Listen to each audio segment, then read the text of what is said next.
പഹൽഗാം ഭീകരാക്രമണത്തിലെ പാക് ബന്ധം പുറത്ത്. ഭീകരർ ഉപയോഗിച്ച 2 സെൽഫോണുകളിലൊന്ന് കറാച്ചിയിൽ നിന്ന് ഇറക്കുമതി ചെയ്തതാണെന്ന് കണ്ടെത്തി. കറാച്ചിയിൽ പ്രവർത്തിക്കുന്ന ബാങ്കാണ് മൊബൈൽ ഫോൺ ഇറക്കുമതിക്ക് സാമ്പത്തിക സഹായം നൽകിയത്. 2020-ലും 2023-ലുമായി ഇറക്കുമതി ചെയ്ത ഫോണുകൾ പഹൽഗാം ഭീകരാക്രമണത്തിന് മുമ്പ് വരെ ഉപയോഗിച്ചിരുന്നില്ല എന്നും NIA-യുടെ കണ്ടെത്തൽ.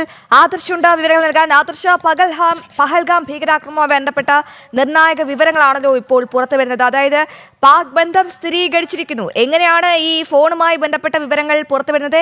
എങ്ങനെയാകും ഇത് അന്വേഷണത്തിന് വലിയ വഴിത്തിരിവാകുക? ആദർശ്.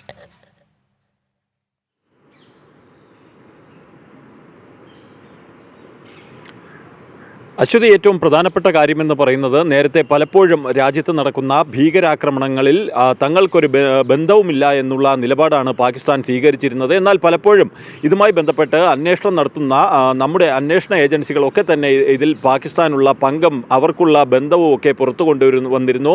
ഇപ്പോൾ പെഹൽഗാം ഭീകരാക്രമണത്തിലും പാകിസ്ഥാൻ്റെ പങ്ക് തന്നെയാണ് പ്രകടമാകുന്നത്. ഏറ്റവും പ്രധാനപ്പെട്ട കാര്യമെന്ന് പറയുന്നത് കറാച്ചിയിൽ ഇറക്കുമതി ചെയ്ത ഫോണുകൾ, ഈ ഫോണുകളാണ് ഈ പെഹൽഗാം ഭീകരാക്രമണവുമായി ബന്ധപ്പെട്ട് ഏറ്റുമുട്ടലിൽ കൊല്ലപ്പെട്ട ഭീകരവാദികളിൽ നിന്ന് പിടിച്ചെടുത്തത്. ആ ഭീകരവാദികളിൽ നിന്ന് പിടിച്ചെടുത്ത ഫോണുകളുമായി ബന്ധപ്പെട്ട് NIA-യും ജമ്മു കാശ്മീർ പോലീസും അന്വേഷണം നടത്തിയിരുന്നു. ഈ അന്വേഷണത്തിലാണ് അതിൽ കറാച്ചിക്കുള്ള പങ്ക് വ്യക്തമാകുന്നത്. കറാച്ചിയിലേക്ക് ഇറക്കുമതി ചെയ്ത കൺസൈൻമെൻറ്റിൻ്റെ ഭാഗമായിട്ടാണ് ഈ മൊബൈൽ ഫോണുകളും എത്തിയത്.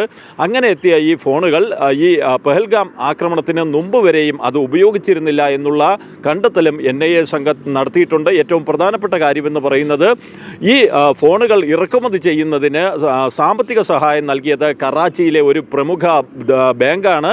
ഈ ബാങ്ക് നേരത്തെയും ലഷ്കർ ഇ തോയ്ബയുമായും അൽ ഖ്വയ്ദയുമായുമുള്ള ബന്ധത്തിൻ്റെ പേരിൽ ആരോപണ വിധേയമായിരുന്നു. ഇത്തരത്തിൽ ഭീകരവാദികളെ സഹായിക്കുക എന്നുള്ളതാണ് കറാച്ചി ആസ്ഥാനമായി പ്രവർത്തിക്കുന്ന ഈ ബാങ്കിൻ്റെ ഒരു പ്രവർത്തനം എന്നുള്ളത് ഇത്തരത്തിലുള്ള സംഭവങ്ങളിൽ നിന്ന് തന്നെ വ്യക്തമാവുകയാണ്. എന്തായാലും നിലവിൽ NIA സംഘം ഇതുമായി ബന്ധപ്പെട്ടുള്ള അന്വേഷണം തുടരുകയാണ്.